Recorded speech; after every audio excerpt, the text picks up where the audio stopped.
Right. Well, Dan, I know that 3 racing games came out last year. They did. It was a racing extravaganza. Yeah, it was. I don't think I've ever seen that many racing games come out in one year before.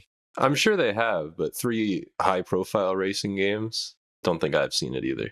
So which one of these racing games would you like to discuss first? Well, let's talk about Mario. Mario, not to be Mario. confused with Mario, as he's called in the UK. And not to be confused with me sideways. I got nothing. Marty. The energy might be a little bit Marty. different on my end today, so I may not be quick with the hee ha ha's. So bear with me.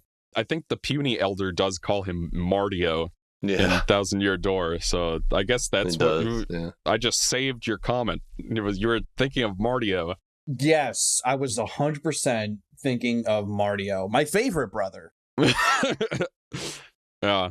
You know what I think would have completed Mario Kart World is if we had O-Chunks as a racer.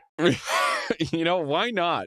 If we can have a Cataquack driving a cart when it doesn't even have arms, we could have That chunks shit's in there. hilarious, by the way.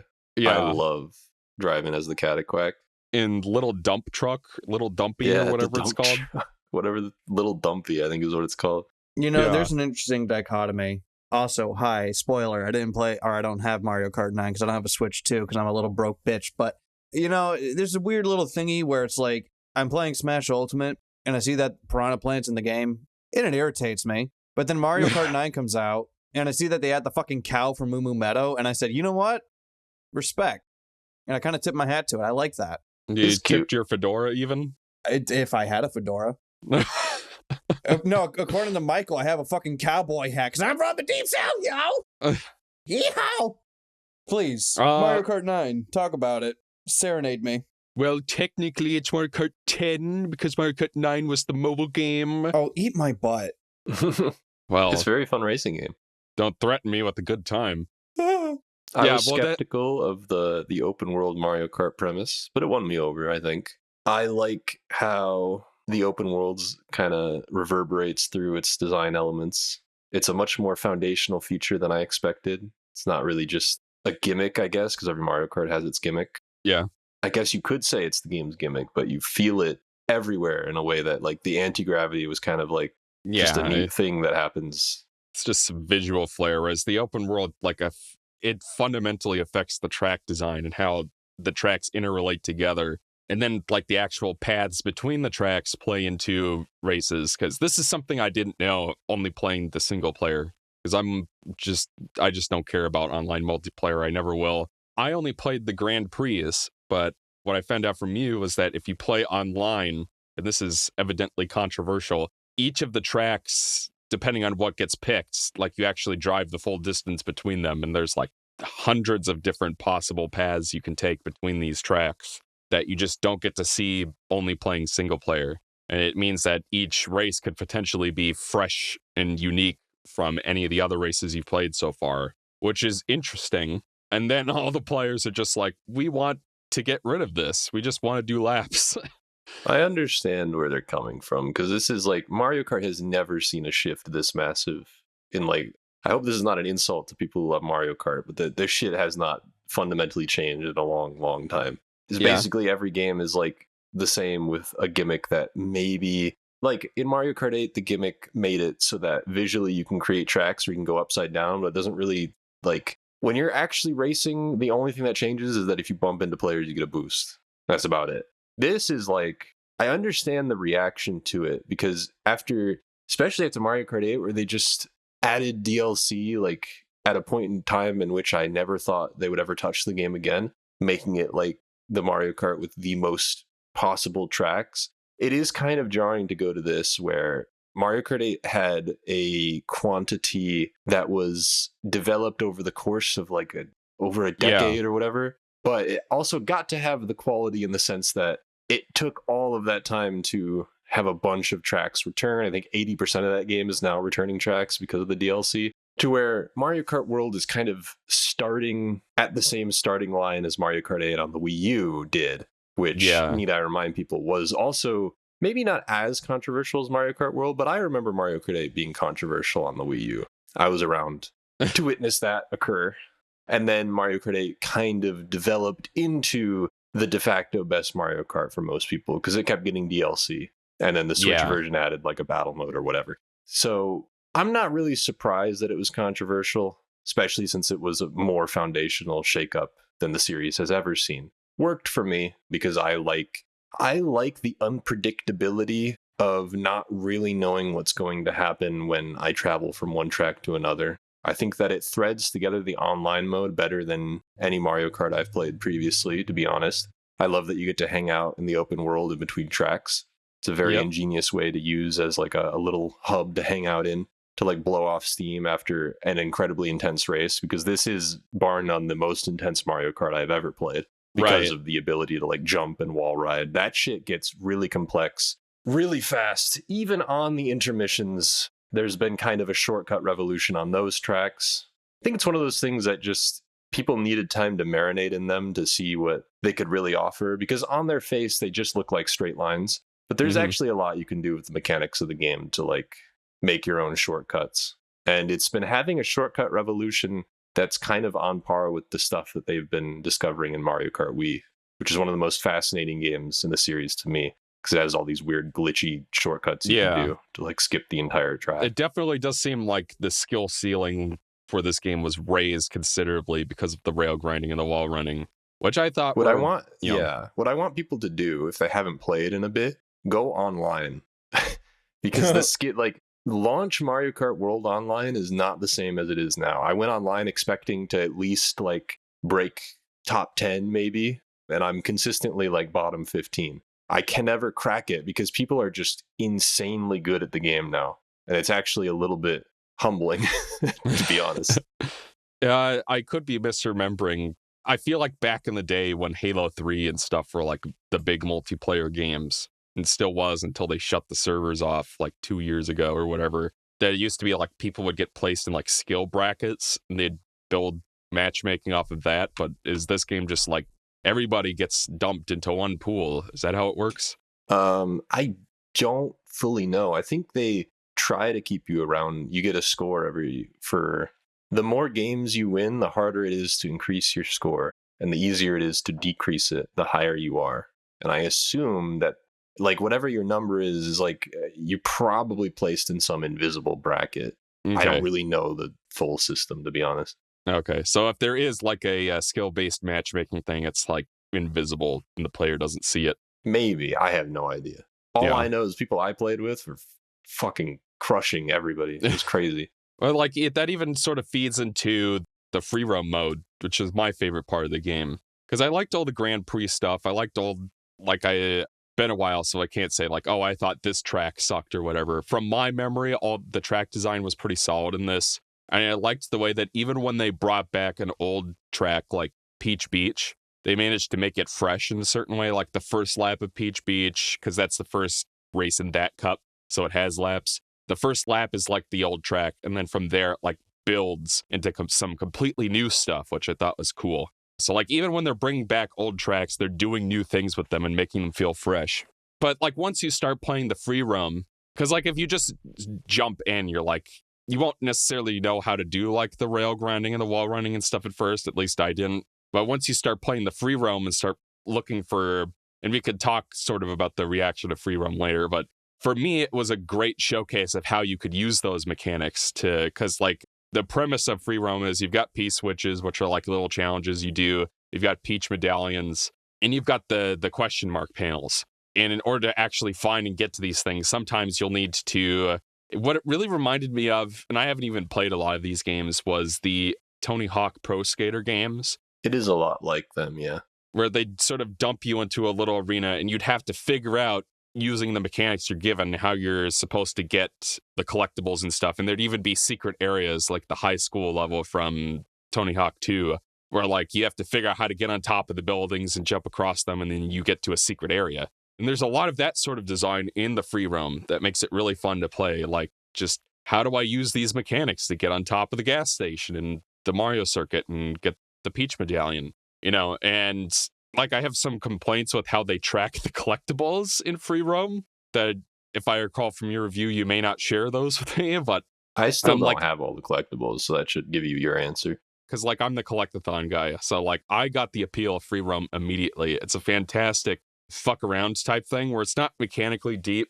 Well, I guess it is mechanically deep, but it's not like a fully fledged story mode, which I think a lot of people wanted.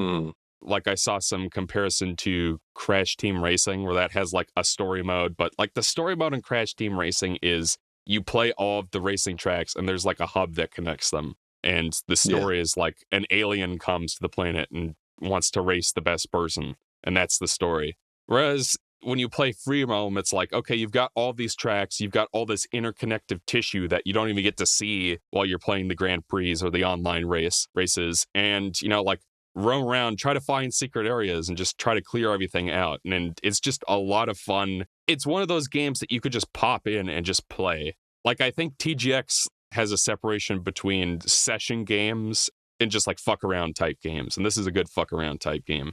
And then my criticism of it is at launch, it seemed like the game didn't do a very good job of tracking the things you had gotten.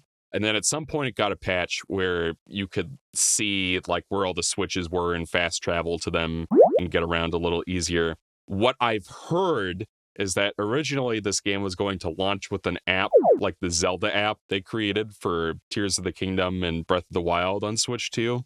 It's like an app that you can pull out that tracks your shrines and stuff. And so you can do that from your phone instead of in the game. And they were going to have something like that for Mario Kart World, but for whatever reason, it didn't come out. So it's why the game's collectible tracking feels a little incomplete. I mean, it would certainly make sense if that was true. That's interesting. Like, I don't know if that's actually true. It's just something I read somewhere. But considering how the game just feels like collectible tracking is conspicuously absent, at least it was at launch, it would certainly make sense. So me personally, I had to pay a subscription to like an online tracker because there's just so many collectibles in this game. Like they're like 900, I don't know, they're probably not 900, but hundreds of P-switches. You've got all these Peach medallions, and some of these Peach medallions don't show up unless if you come at them from a specific angle and do like a specific sequence of tricks, which makes them even more difficult to find. It's only really in like the courses where they're like, hey, you've got 5 of the question mark panels here, and you found 4 of them. You know, like for the rest of the game, it's hard to track things. So you really, if you really want to get 100%, which I want to do eventually, you need some kind of external tracker. But it was still fun to like roam around these courses and see like, oh, I can jump onto this camera crane in Boo's theater or whatever and like get up on the roof and stuff. And that was super fun. And I think I like taking pictures too in weird locations like that. That's a nice photo mode. And Dan, you had pointed out that it sort of brought back, well, like the way brought I back phrase memories of a simpler time where I with one of my childhood friends, we used to play we used to kind of bullshit around in a lot of games. There was a game called Midnight Club LA, just kind of like, I don't know if it was set in Tokyo, but it was set in like a city at nighttime, but you could like roam around. There wasn't like much in the way, or at least we didn't care if there was like a set of missions to follow. I don't even remember, because you could just go in your garage, customize your car, go out into the world, and there were like little ramps set up you could go off of that I think gave you like, I don't think they were like quite collectibles, but like clearly you were meant to discover the ramps and like fly off them at high speed, and other weird little stuff like that was in the world. But it was kind of just, you know, going around bullshitting. And that's kind of what Mario Kart World has become for me, where like I return to it semi-regularly every like couple, maybe like every 3 weeks, I'll pop it open and be like, let's do a few races. And then once I inevitably get really upset at other racers, I just go hang out in the open world for a bit and decompress. Did not expect Mario Kart to have that effect on me at all. I've never been too into Mario Kart before. It was just something like if a friend was like, let's play a game, I'd be like, yeah, we could play Mario Kart, I guess. Yeah. This one I have a more intimate, I guess. That's probably not the right word, but I have a stronger relationship with it, we'll say, where I actually just want to boot it up on my own occasionally and be like, let's hunt down a few more collectibles I don't have. Yeah. Or get pissed off at people who are much better than me. And the music in this game is pretty phenomenal. It is, yeah. And it's actually crazy huge soundtrack. Yeah. When we were driving around Michigan, you were just like booting up random tracks through YouTube on your car stereo. It was crazy. Just there's like 196 tracks in this game or something pulled from throughout the series. So you get to hear like a polka remix of the Super Mario they're World title all- theme. None of them are just pulled wholesale. They're all remixes. Yeah. In addition to the new songs that were created for the new tracks. I really love the country harmonica title theme. Like it really suits this game. Yeah.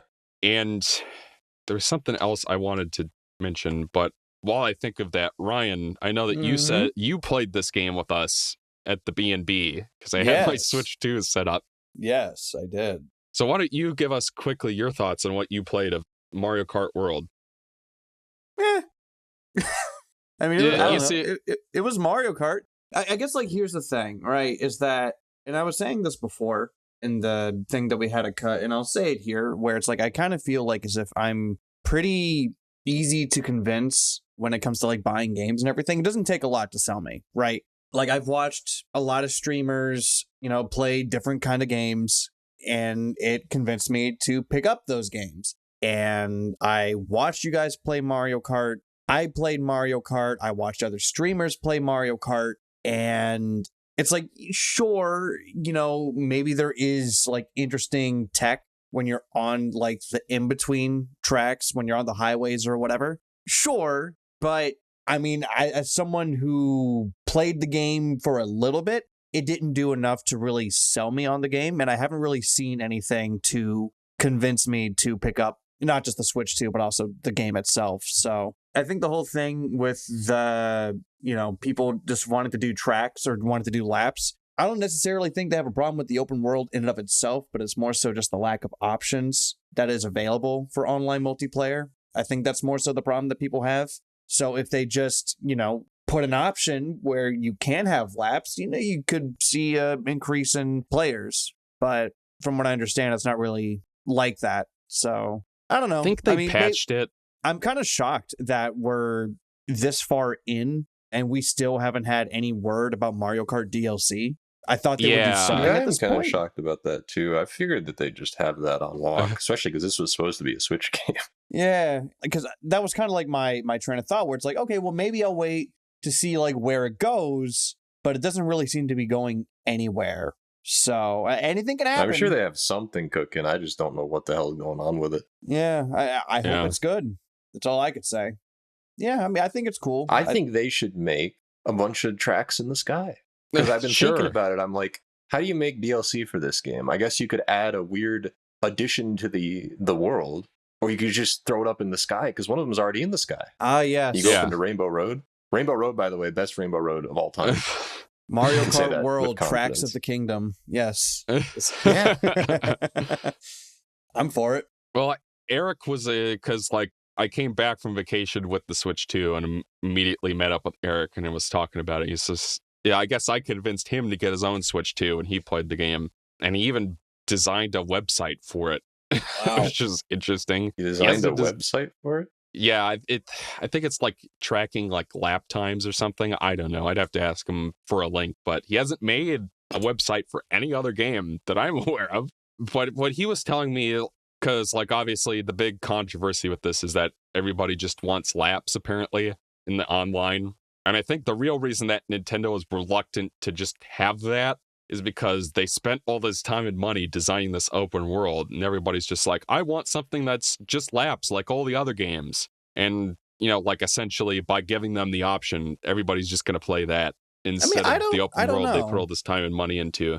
I'm not sure about that because I think the issue now is just that like Nintendo tries to force people into a box, and the more you try to force someone into a box, the more they're going to resist. Yes, especially that might be a cultural difference sort of thing. Because, like, Ryan always brings up the one does not put sugar in tea anecdote, which the gist of it is someone went on vacation to Japan and went to a cafe and asked for sugar in their tea. And they're like, oh, one does not put sugar in tea. And after arguing with them for a bit, they're like, oh, we're all out of sugar. So, like, okay, I guess I'll get a coffee then. And then the coffee had sugar in it. So apparently it's just like a cultural difference sort of thing where, like, in Japan, and I could be talking out of my ass on this one, I'm not like super familiar, but the point of the article was in Japan, the idea is when someone creates something for you as like an experience, you're meant to just sort of meet the creator there and not like the customer is always right is not really a thing, I guess, the way it is in our cultural context. So that might be a dimension of it as well. We're like, oh, we came up with this idea for this open world experience, and we feel committed to it, and we don't want to water that down by turning it into laps. As far as like what people don't like about it, Eric was explaining it to me that the so-called intermissions, like even though there's a lot of physical space that they've created for it, a lot of unique pathways, a lot of it is kind of fundamentally just a straight line with everybody throwing items at each other. And it kind of incentivizes you to hang back and avoid all of the counterplay. And the level design doesn't get particularly interesting to actually play until you get to the tracks. That is the way he explained it to me, which is why people want laps, I suppose. That's what a lot of people believe, yeah. That's pretty much the gist of it, from what I've heard. Yeah, I don't and agree I guess with them, but a lot of people feel that way, so it can't just be a thing they pulled out of the ether. When I watched your video on it, Dan, you had mentioned that like the shortcuts you were talking about, like people who just grind tracks in time trial mode and try to find the objective, correct, fastest way to clear all of them. And I guess you can't really play the game that way if the intermissions are randomized and you can't time trial them. So for that demographic of the speedrunner type, like they chafe against that's the intermissions an element of it too, definitely, yeah. Although, like I said earlier, that has since changed in a way that kind of surprised me. I never thought people would discover things about the intermissions like they have, but a lot of new shortcuts have been found on them that are actually pretty cool. A lot of them are itemless. So I think that demographic, I've actually watched a slow turnaround in that specific demographic in regards to the intermissions, which has been interesting to follow. Oh, and I remembered the other thing I wanted to mention, which is that obviously this is the first open world Mario Kart game, but there have been other, like for years, the Forza games have been doing this, apparently. Yeah. And I wasn't really familiar with them all that much. Yeah. Until Mario Kart World came out and people started comparing them. What Eric tells me, because I know he played Forza Horizons 1, which was like the first of these. And it's like, from what I saw of that game, it doesn't have an amazing story or anything. It's just sort of like, you're in a tournament and you drive around doing missions or whatever. And I think maybe that's what people wanted more of in the free roam, is they wanted more of like, because like when you play an Assassin's Creed game, you're in an open world, but you have like discrete missions to do and like characters to interact with. And maybe people wanted more of that in the free roam, because it really is just like, here you're in a giant sandbox and go nuts. And there's no guidance or anything, which is part of the appeal for me. But I guess people wanted more of like a story or like a golden path to kind of tie everything together, give the missions more meaning. I don't know. So I thought I'd bring it up because someone would probably mention the Forza games in the chat if I didn't. So, yeah. Put the keyboard away, chat. Yeah. Chat, is he serious? Does he know? I thought this game was really fun. Probably my favorite Mario Kart game, but then again, I'm coming at this from a weird It's angle. Easily my favorite. But I've never been too attached to the game, so that doesn't really say much. I've just been waiting for this kind of shakeup for the series for a long time.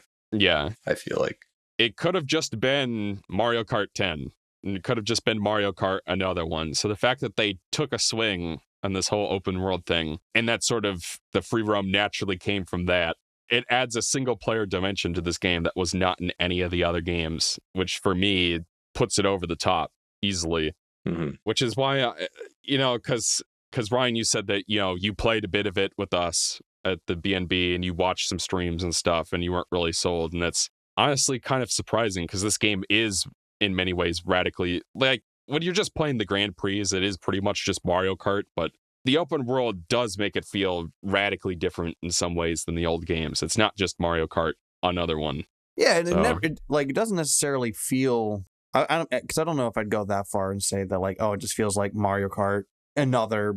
But I guess, like, the thing is with me is that, like, the overworld just didn't really do enough for me to be like, yes, this looks like something I want to engage with, Because it's like you get, like, a bunch of stickers, you get a bunch of stuff for your car, you get, like, unlockable or, new costumes, stuff like that, which is fine. And maybe it's also because I didn't really do much with the tech. Because, again, it was very, very little that I played. But also just from what I've seen, it just doesn't look like the most fun thing in the world for me. But I also know a lot of people kind of dig it, and I think that's fine. So yeah. And you're totally well within your right to feel that way, by the way. I wouldn't want to imply otherwise. Hey, I just thought it was... Shifts Yeah. can happen, because I remember way back in the day, I wasn't huge on like Sonic Unleashed, and I kind of turned around on it. So hey, things change. We should maybe talk about that real quick, because I almost forgot that came out last year. Oh, the recomp for Sonic Unleashed? Yeah. No, we're about to talk about Sonic anyway. May as well bang that out. Sure. Yeah. Sonic Unleashed. Because it's a very good. I feel so happy.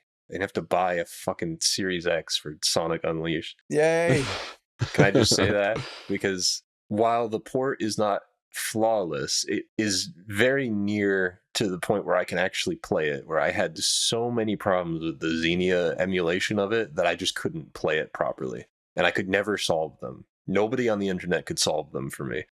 And then this PC port comes along. It has maybe one or two of the bugs I encountered on the emulator, but it doesn't fucking crash all the time, and it mostly runs flawlessly. And I'm like, thank Christ, there's a version of this game I can just play. Yeah. Yeah. And you can even play all the terrible DLC levels, too, if you really want. Because I think Sonic Unleashed is indicative of like a problem that only a few games that I love have, where they're almost impossible to just fucking play because they have been preserved so poorly. And Sonic Unleashed was that way for a long time, because even though they eventually did the like grade that you can do on the Series X, it was like exclusively for Xbox, which is like ever since leaving my dad's house, because he was the one who bought Xboxes, I have never been into Xbox that way. So it always just kind of felt like, well, shit, this game I really want to play is like basically not available on anything that I own. Oh, we should talk about the fall of Xbox here on this podcast, at least briefly. But it should be noted that it was the Xbox backwards compatibility team that made that happen. Yeah. So it wasn't just like, oh, Sega did a stealth remaster of the game, but it's Xbox exclusive. It was more like, they built this emulator for Series X, and you're like, we can maybe overclock a few games. And to be honest, that is one of the reasons I got a Series X, is because the idea of finally playing this game in 60 FPS and not having it look like a slideshow was very appealing for me. Maybe it'd turn my opinion on this game around, make me appreciate it more. It's a good game. But, it was still like sub 720. Well, it's like 960 by 720p, so it's like blurry. And then like the boost filter makes it even blurrier. So it was one of those games where, like, great art direction aside, it was hard to appreciate because it was, like struggling to run on 7th generation hardware back in the day, and it just never got. The 7th gen is the most anemic gen, probably. Yeah, like because so many of those games, they almost had to be ported up because they just like playing them. OG was rough. Yeah. And it's one of those things that maybe won't translate for our younger viewers who've gone into gaming after the 7th generation, or like they might go back to these games and be like, how the hell did anybody play this back then? Or like, you're playing a game in sub 720p that can barely run at 30 FPS. And nowadays we live in a completely different world. Like starting with the PS4 generation, things got a lot more stable. At least that was my experience. And it's like Microsoft really wanted that PS2 money, so they launched the 360 and rushed it out the door and didn't put enough thermal paste on it, which caused the red rings and stuff. So everybody had to like scope their games down so they'd run on the consoles that didn't have enough thermal paste. And if then I the remember PS3, right, I think the red ring of death had like a 54% chance of actually happening for like every unit. So like they shipped out a box where your video game console would have a 54% chance of just shitting the bed. Yeah. That's more than fucking then, half.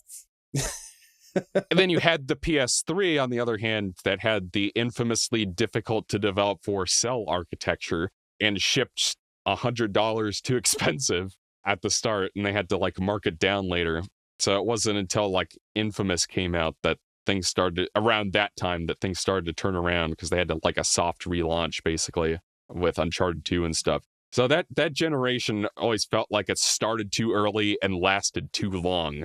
And that's part of why all the games run so poorly. So point being, I really appreciated being able to play this game natively on PC with 4K and 60 FPS, and it felt like a completely different game than it does on consoles. Because when I played it for the review, I just played it on a 360, and it even felt like there was considerable input lag on it that's not there in this PC version. And I don't know, it just goes to show that Sega should have had more faith in this game and, given it some kind of port sooner. I'm glad we got what we got, and it does in fact make me appreciate this game more. Like, I'm sorry if that makes me shallow, that I didn't like the 7th gen experience of playing this game. I mean, it is unusually rough with Sonic Unleashed, a game that for half of it, you basically need those frames to play at a high level, because it is still the most intense boost game, in my opinion. Yeah, especially those DLC levels. Especially that goddamn Chun-An level with all the spikes where you run laps, like 5 laps, and like the input lag just kills that level, and the lack of frames. It just feels like you're playing a slideshow sometimes on 7th gen. Yeah, it's pretty rough. But I love Sonic Unleashed, so I was glad to have another opportunity to play it. An easy opportunity to play it. I can play it at my convenience now, which is nice. So I'm just glad to have that hole filled in my life. So, yeah, that's definitely something worth checking out. If y'all are Sonic fans and y'all like Sonic Unleashed, give that a play. If they're Sonic fans and they like Sonic Unleashed, they've already done it. Yeah, well, maybe you hadn't heard that it came out. Maybe you don't have a PC yet that can play games at this level. Get a Steam Deck, nerd. It does work on the Steam Deck pretty well. It's probably annoying to set up because Linux is already annoying, but Linux on the Steam Deck controller is really annoying to use. Yeah. The thing with the Steam Deck, though, is it's been out for a while, and they keep teasing that a Steam Deck 2 is going to come out. And then meanwhile, there's like the ROG Ally X and the Lenovo version of the Steam Deck. And it's like, it just feels like at this point, everybody should just wait for the Steam Deck 2. I just want the Gabe.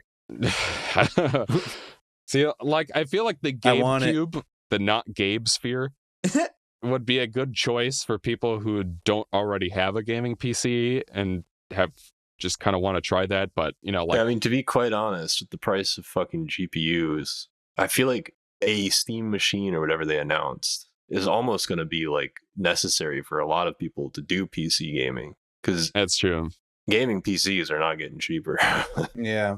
It's gotten absolutely ridiculous, quite honestly. And the thing is I feel like games are suddenly running worse too. Mm-hmm. With Unreal Engine 5 especially. Like, the only Unreal Engine 5 game I've played that ran well was Silent Hill F. And also just happens to look not as good as the other UE5 games I've played. There's one in particular that came out last year that I could barely get running consistently, but it's also the best looking game I've ever played in my life, possibly, which we'll talk about later. But like, you play the Silent Hill 2 remake, and it's like I have like a 3080, RTX 3080, which I also have, what do I have? Let me check. Which is not that old of a GPU, and most recent games I could get running, like even stuff up to RE Village, I could get running at 4K 60, like native 4K. But it's like, starting with the stuff of the Silent Hill 2 ilk, it feels like I just can't get anything. It just feels like I can't get anything to run at native 4K that's new anymore because of how UE5 is optimized. And it seems, especially with everybody giving up on Unity after they decided to get greedy and shitify everything, that UE5 is just going to become the de facto engine going forward for photorealistic games. And if GPUs are just going to keep getting more and more expensive, it seems like we've hit a ceiling where everybody just has to use DLSS, I guess, if they want something that looks remotely decent on their monitor. So the future doesn't look bright as far as, graphical capability, trying to get the most fidelity out of PC, which was always the point, because I don't have $2,000 to spend in a 5080. I don't know about you. And they're only going to keep getting more expensive. Everybody can just play games that don't look as great, like Sonic Racing Crossworld. Oh boy, that sounds like a transition if I done heard one. But it looks like Ryan's using the bathroom. I mean, he's going to have more to say about this game than I will. Well, here, I'll say that it's the worst game I've ever played. Of course, I'm joking. I have to stoke the flames, get the Sonic fans riled up. I like the game. The game is fun. Of the 3 racing games, it's hard to say which one is my favorite, actually. But really? Because they all do different things for me. I think Sonic Racing Crossworlds is easily the most fun arcade type racing game. I really like the customization that they afford you for different play styles. I think that there are different viable play styles that you can go with, and the track design, while not my absolute favorite, there are a few tracks I just flat out do not like. I feel like there could have been a little bit more variety. What's the one that's I like a think- museum? Yeah, the museum's all right. I think I'm thinking of like Metal Harbor's kind of boring, and Apatos is okay, but it's a really claustrophobic, and I don't really like that. It's just a little simple. I think the tracks that I enjoy, I'm trying to think specifically of the ones that it's been a little bit since I played the game, but I don't know. What do you think while I think of tracks? Give some of your thoughts. I did not play the full game, I should disclose. What Mhm. happened was Dan graciously shared a link where it was like some kind of website where you buy a game and they plant trees or something. Mhm. And they had a bunch of games like on sale at the time. So like basically you pay this money, some of it goes towards the environment, and then you get a Steam code basically. And Crossworlds, which was retailing for like $70, and you had to pay $90 to get like the digital deluxe edition or whatever. So I thought, okay, this game seems like it's going to be too expensive for what it is, and Dan shared this discount with me. I might as well like pre-order it.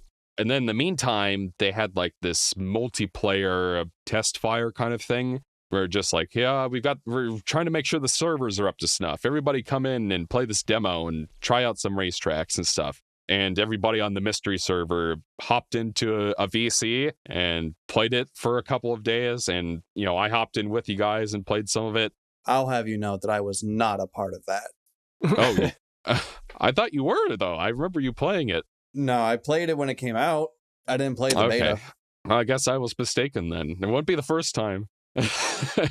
But when I was playing Crossworlds in the demo, because like, I don't know about you guys, usually when you release a demo, you know, like the idea is to make your game look good so people want to play it. For me, that was not my experience with that demo. My experience was, oh, I don't know about this, man. And again, these are all things that could be different in the finished released product, but given that it's Sega, I have my doubts. But my experience was the controls felt bad. Like it felt like there was no weight to the cars or anything. And then Ben was like, "Oh, you have to play with the extreme gear, EXO." I'm like, if I have to play with one specific type of vehicle to have the controls feel good, that feels like a failure on the game's part. The tracks felt very uninteresting. I don't think playing this game after Mario Kart World did it any favors, because that game's physics and movement felt spot on. Like the weight of the cars drifting felt great. And then you had like the high skill ceiling with the rail grinding and the wall running and stuff. And it just felt like a game that you could keep playing and the controls never got old. Going from that to this, it felt like they spent 5 minutes on the racing physics and it just never went back and tightened them up or something. There's definitely some weird things that occur on these races in terms of like how collision works and how like it feels to drift. I don't know. There's a lot of variance in terms of like based on what car you use and what gadgets you're running as well, which kind of complicates it. So trying to fine tune that was a priority for me and find a play style where like drifting felt better. Yeah. A little tighter. Because the way that the game is set up, it almost, if I remember correctly, because I played this one day at the first day of the multiplayer test and then never came back to it. But what I remember is felt like there's almost no difference between just turning and drifting into a turn. And felt like you didn't even have to drift. Like the controls were that bad. And then on top of that, there's like an equipable gadget system where you have like slots and you unlock gadgets by playing the game and you equip them and they change the physics or your handling, or it's like Sonic and the Secret Rings or whatever, where you have to like equip stuff to make the controls feel better, or that's one of the things that the gadgets do. And what I remember was, one, the servers weren't very good. I think you were hosting, and the servers were not very good. They were pretty awful. Where we'd sit in the lobby watching the reused assets from Sonic Forces hang around, waiting for like a race to start, and it'd just drop us out of nowhere, which felt to me like... That kind of lingers in the full release. If I had one massive problem with this game, is that the online infrastructure, it works most of the time, but there have been some absolutely maddening instances where the lobby just closes at the end of a race. And it just kind of killed momentum for me. It's probably Yeah. why out of the 3 racing games that released last year, this is the one I play the least, even though I did still enjoy it a lot and think it's one of the better Sonic racing games, specifically because of the gadget system. And yeah, so I guess just to quickly wrap up my overall thoughts, because I didn't play the full game, obviously. Like, after I was done with the demo, I canceled my pre-order and used that money on Eclair Obscure instead, which was the best choice I made all year. Yeah, but I just thought the controls weren't good. It was kind of boring to play.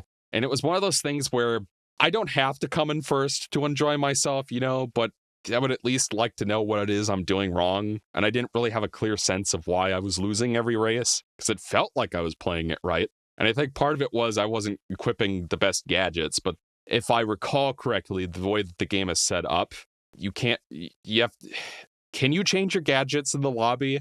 Yeah, you can. Because what I remember is I would go in and look at them and try to change them, but like if the next race starts and you're in the middle of looking at it, it just kicks you out of there and boots you to the race. So it felt like that does happen, yeah, but I think you can re-enter the menu. It actually has been a minute since I played. I don't remember specifically. I remember there being some weird quirk like that, but because of that, it felt like it was disincentivizing me from tweaking the gadgets when it turns out they're actually a huge part of the game that you really can't neglect.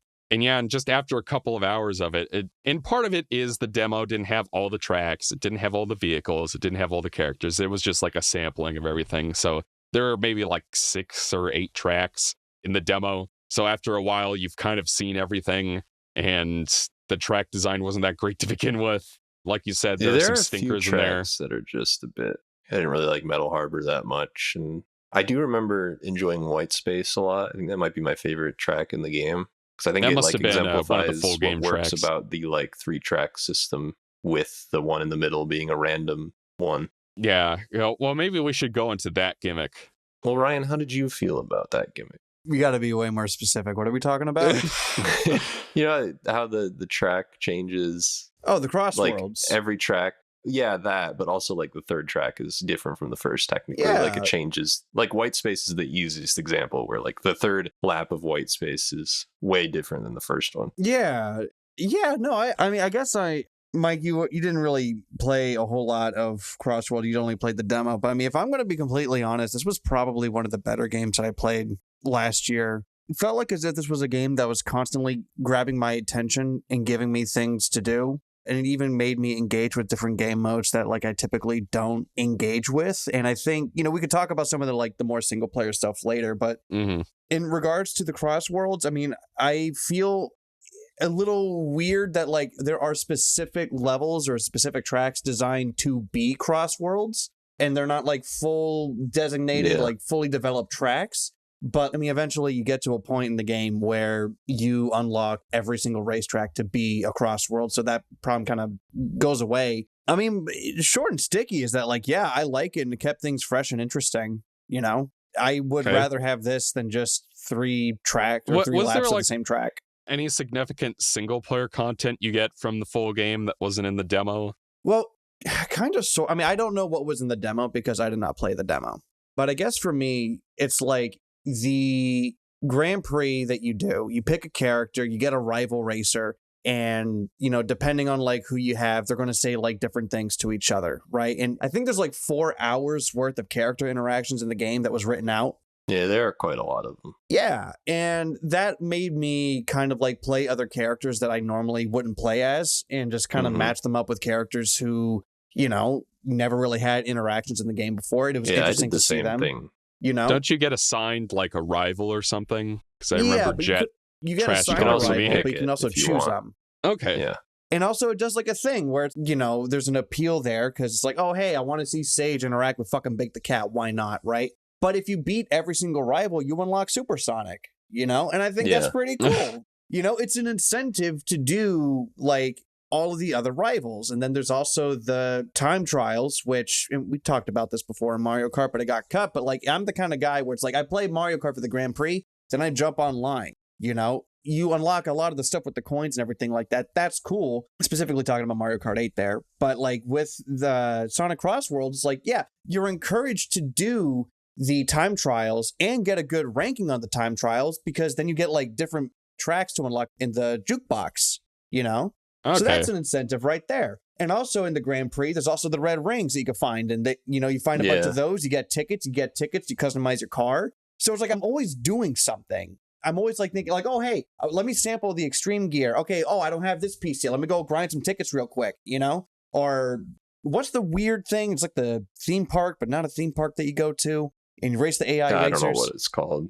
Yeah. But it's like I did that as well, too. I think that there's a strong incentive system in this, like, because I did all that stuff and I didn't really expect to, because it's not like traditionally what you'd expect from these kinds of Sonic games that usually have the story modes. Whether they're good or not remains to be seen, but they usually did. And this one doesn't really have that. But in its place, I think, are more interesting systems in the sense that, like, the rival system I also really like. Not just because you get cool interactions, although those help me to like want to play different racers as well. It's also because you can set their difficulty in kind of like a Smash Bros way, where there's like an increasing from bottom to top number system where they get more intelligent and faster and stuff. And so you can make situations where like your rival is fucking sweaty and trying to beat them is really, really difficult. And that made me want to, like, to get all the rivals, I basically just cranked them up as high as I could handle. And it made going through the tracks on my own a lot more fun than it would have been in any other racing game that I played like this. I thought that was cool. It's also an example, because to prepare for the podcast, I was watching the Sonic Gens Shadow podcast that we did. We were talking about how in the Gens rewrites, how Ian just constantly shoves the member berries in your face. Yeah. But like, this is an example, like the little interactions that happens in this game. Like, this is an example of him doing it the right way. You know? I agree. Yeah. This is because this is the kind of context where it works, because they're not trying to tell a story. It's just like, this game is a spin-off to begin with. It's for Sonic. Like, I'm sure they'd wanted people who are not Sonic fans to play it, but by and large, the appeal of like its roster and the dialogue between characters is fan service.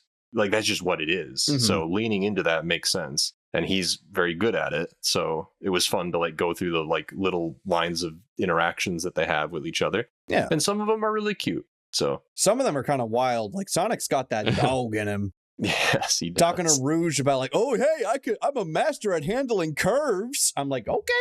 All right, Sonic. I'm surprised they let him write that. I'm going to be honest. I'm like, God damn. Your body makes me go from 0 to 60 in 5 seconds. You know, it's also crazy, too, because we were talking about Mario Kart World and like the lack of DLC. And like Sonic Crossworld is having like DLC every single month, like free DLC. And like some pretty significant like patch updates, too. Because, like, one of the complaints people I haven't even been able to keep up with all of it. They've released a lot. Like, there was a patch not that long ago that made it easier to get more tickets. I think they bumped up the amount of tickets that you get for clearing races. So it's a lot easier to get, that is good, because you got a concerning amount before. Yeah. Which, I mean, that's something else that there's a lot to unlock. There's a lot that's keeping me coming back with the free DLC as well. And also, like, item rebalancing and everything. They're adding Mega Man pretty soon. So... You know, but it's just a game that like keeps me coming back. It's always like in the back of my mind somewhere. Is it the greatest racing game I've ever played? No, but it's at the very least, it's the most consistent one that I played. And it's also a lot of like, I mean, I don't know what your issue was regarding the controls. It's not something that I felt. Again, maybe it's a demo thing, but like I never really had too much of an issue with it. And I've sampled pretty much like all the cars. So... But also, I have a weird tolerance for janky bullshit, so there is that too. I am a Sega kid. It just comes with the territory, I guess. That's true. Like, how does... Dan, would you know how the controls in this compare to, like, All-Stars and All-Stars Racing Transformed? It's, like... It's hard to pinpoint what it is specifically. I guess it's, like, those games were tankier. And what I mean by that was, like, committing to a drift... was more obvious, and it wasn't as quick, and the way that they interacted with the environment physically made more sense because of that, because if you like banged into a wall, it was heavier. I think Crossworlds feels like gummier, and like the collision is really wacky, which means it's hard to feel like bumping into other players makes any sense, because half the time it doesn't work the same way. And also turning is a lot easier and less committal, and the drifts are a little bit more, again, it's hard to say because when you tweak the gadgets and the different carts, it really does make a big difference. But like there are some shortcuts, like on Metal Harbor, for instance, the ending shortcut is pretty much impossible to take unless you have a handling car, because you just can't turn that quickly. And it feels really weird when you go off the ramp, like you're almost not even supposed to be there. It's not something that's easy for me to quantify, I guess. But I definitely felt it as well. It was a hump I had to get over to enjoy the game. I eventually got over it, but I felt it was a bit janky at first. I think Michael should give it a shot. I think we should all play together at some point. It could be fun. I mean, I'll play it. Game's fun. Yeah. I want to see all the DLC that I haven't seen, because I haven't really played since before they added SpongeBob. So yeah. So can you play as Mr. Krabs? No. Plankton as your rival, and he'll go, "Eat my microscopic dust crabs." You're telling me you can't do that? The unfortunate part is that the DLC characters don't have voices, so that's impossible. Oh, are you serious? Yeah. Tom Kenny will voice SpongeBob in anything. Yeah, I don't remember why there aren't voices. I think they didn't want to pay him or something. There was some interview about it, but I don't remember. Well, yeah, that's. I think it essentially boiled down to it being like, oh, it would be too hard to do because, like, how are you going to have like SpongeBob interact with fucking Kazuya or not Kazuya? I understand that part of it. I understand that part of it. You don't need to write dialogue for them, but at least make them make noises. Yeah. Like that should be achievable. Like you could probably even just recycle voices from that Nickelodeon kart racer, like stuff they've already recorded. Yeah. So it's not like a huge deal to me with like SpongeBob, because I don't really give a fuck, but it's more of a big deal because they added Tangle and Whisper, who I like as characters quite a bit. But knowing that they will be voiceless, that hits a little harder than like SpongeBob not speaking, because like I don't give a fuck. But the Werehog also kind of, some of the bite was taken out of that because the Werehog's not voiced. And I like playing as the Werehog, but it just kind of sucks that he doesn't have a voice, you know? I'm glad that there's an extensive modding scene like there usually is for Sonic games to add voices and stuff like that. Mm-hmm. It just kind of sucks it's not there to begin with. That is also a problem with the game, is that like I feel as if I've got my money's worth. I do want to make that clear. But also I understand that $70 for the base game and then another like $20 for the season pass. Like you're paying like $90 fucking for this game. And that is steep. That is steep. I think that's part of the reason the game hasn't done particularly well, or at least up to their expectations. Yeah. It's because that's a hard ask for people who aren't already bought into Sonic. I feel like the Sonic games usually go on sale like pretty often. Like, and there's a sale going on right now, and I think it's on sale for like $40. And I think $40 is like, that's a good price for it. I think that's perfect, you know? So I don't know. I think yeah, go ahead. Because obviously when Sonic Superstars came out, people were balking at the price because that was that 70 as well, or was that 60? It was 60. And people are like, that's a lot of money to ask for a classic type Sonic game, which are usually pretty short. And, you know, that's true enough, but you play that game and all the assets are original. Like they built that game from scratch, as far as I know. There might be a couple things they reused, but it felt like all of the art assets and stuff were things they built for that game. And then you go over to this game. I know a thing that they reused. This is fun because I saw a lot of people freaking out about this. In the last stage in Sonic Superstars, they reused the end from Sonic Frontiers. And I remember this. I remember that. I remember this because everyone's just like, oh my God, the end is in Sonic Superstars. What does it mean? And it was just asset reuse. Where was it in the game? It was at the final level. Not the death egg, whatever it's fucking called, but like the one where you're like running backwards. You could see the end. And it's the funniest fucking thing. Because everyone thought it was like significant, but nah, it's just supposed to be a moon. Okay. I mean, that I can, if you just need to put a moon in the background and you've already created a high fidelity moon that same year, it's like, whatever, I can forgive that. That's not me being a nitpicky asshole. I just wanted to point it out because I thought it was funny. Yeah, don't worry. What I can't forgive is reusing assets from a 2008 game unchanged and then turning around and selling like $70 to $90 for it. Like, it's one thing to charge full price for this game. It's another thing to reuse so many assets and then turn around and charge full price for it. Like, if they had built a whole bunch of new stuff and actually made it worth the price tag, that'd be one thing. But it's like they're reusing the same goddamn Egg Dragoon model from 2008, man. Mm-hmm. And they've been doing this for so long, and it supposedly Frontier sold well. And I'm really disappointed that still Sega is unwilling to put like a proper budget into these things, presumably, and that they're doing the same shit for Yakuza too. And here's the fun thing too, is that I remember when this game was first announced and when it was first put on Steam, it was marked at like $49.99. But then they eventually announced the DLC expansions with like the Paramount properties, like the Nickelodeon stuff. And suddenly that price went from $49 to $69. So I am like, not to say that like, making excuses or anything like that, but it's like, I do wonder if the DLC, if it's like Paramount breathing down their neck. Yeah. Maybe. I don't know. I felt like what I played of the demo, and again, I didn't get all the characters, all the content. I got a small sampling of everything. What I played was worth like $20. That's rude. It just wasn't that fun. And again, it's not the full game. Maybe the full game would change my mind and be like, okay, $40. 49 is kind of pushing it, but it's more acceptable. Is it that much to ask to get a properly budgeted Sonic game nowadays? Because Rise of Lyric was like, when that flopped, that was like, what, 2014? That was like 12 years ago. Yeah. It's high time we got a properly budgeted Sonic game again. It's starting to get really old that they just can't afford to make a new game from scratch anymore, and they just refuse to put the proper amount of money for what they're charging. And I get it. They tried to sell this for $70 and apparently didn't even make their money back. But, if they'd sold it for a more reasonable budget price, maybe it would have been easier to swallow and maybe it would have sold more copies and then maybe more people would have bought the DLC.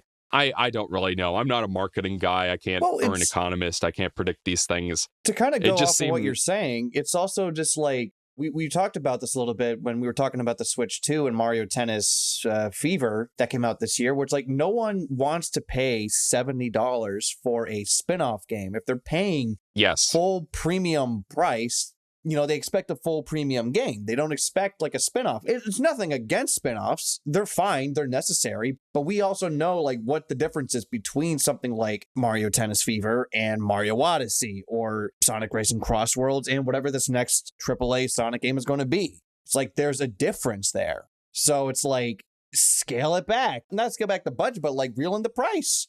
If you're going to be charging that much, put it forward. Like, I agree with you. Because it used to be back in the day when you'd buy a video game in like the 90s or whatever, the arcade ports would be like the big premium games that would cost more. There used to be variable pricing for games. And then once PlayStation came along, it got standardized to $50. And then as time went on, that got bumped up to $60 and then later on to $70. And now Nintendo is trying to bring variable pricing back, where you'll have something like a Mario Kart World that's $70, and then you'll have other games that are a little cheaper, like Kirby's Air Riders. They actually just announced today that their digital games are $10 cheaper than normal. No. Yeah. Which is kind of a wild thing for them to do. Which I wouldn't think that a box would be $10 of expense, but evidently that's the case. Well, if you want to ship it to the US, it will be. I'll have you know, that's Michael, true. It's not just the box. It's a box and a Cheez-It. Oh, yeah, you've got the cartridge. And I guess my point is, if we're going back to variable pricing, I'm fine with that if that means that we can get budget games again. If a game like this that reuses so much and doesn't really seems to be pretty repetitious in terms of content, like if that can be scoped down to like $40. And here's the thing, too, that other people might try to bring up is that like exactly what you were saying, where like there was the area where games were priced at like $49.99. It was during the PS2 and the PS1 era, right? Because, like, you think about, like, Mario Kart Double Dash and Sonic Riders and Kirby Air Riders, like, all of those games were $49.99. Sure. But at the same time, things have changed. We are not in the early 2000s anymore. So things have to change. Things have to adapt. It can't stay like how it was back then, If they're going to be spending $70, they want a game that's worth $70 fucking dollars, Like, Tears of the Kingdom is worth $70. I agree. And that's what they sold it for. Whereas, I don't know, Sonic Frontiers is maybe worth 50 to 60 when it was new. And that's another thing is like Nintendo games never go on sale. Yeah, for but some also reason. Sonic Frontiers was $60 when it came out too. Yeah, well, there you go. Yeah. It's okay if you're going to scope your game down to sell it for less, is what I'm saying. But evidently, that's not what the people in charge want. They want to charge full price for everything so they make more money. But, you know, it's one of those things where your price point dictates how many people are willing to buy in to begin with. Again, not an economist, but it's one of those things where if you make it too prohibitively expensive, people aren't going to buy in the first place. And then you ironically make less money. Yep. So, I don't know. The industry has a reckoning coming. Did you see? I have no horse in this race, by the way. It's like companies are going to do what companies are going to do. But it did remind me that they like rated a Sonic Frontiers Definitive Edition in Korea or something. Yeah. Which is kind of baffling to me that they would Release it so late. Yeah, like that's just I don't know. That just made me think of that. What would you even put in it? Metal Sonic Racing, probably like all in the- Sonic Colors Ultimate. I don't know what you'd even put in it. Oh, they to be honest. they'd add like a seizure filter to match that game. That's always gonna baffle me. And that was Sonic Racing Crossworlds. What a game! I think it's pretty great, and it's the It one is. that I did enjoy it quite a bit. yeah. It's definitely like one of the games that I came back to the most in 2025. So I like it. I think it's great, and also I just like to like, could the Sonic franchise be in a better spot? Sure, I agree with what Michael was saying that like I think it's time that we stop reusing the assets and get like a full brand new fucking Sonic game, no reuse assets, just like everything from the ground. I'd love to see it someday, but at the same time, it's like I feel like the wait between games is a lot easier to stomach than it was when we were waiting for Frontiers because of games like Sonic Racing Crossworlds and Shadow Gens and Superstars and Dream Team and Murder of Sonic and all Yeah, that. I agree with that as well. Yeah. And we got the movies and we're looking. Stuff is actually coming out now, which yeah, is nice. you know, it's like it's in a better spot than it was 10 years ago. And it's, you know, it's not the greatest spot in the world, but it's better than when we were. And it's also interesting. There's things that have my attention. So I can't really complain. Yep, indeedy dandy.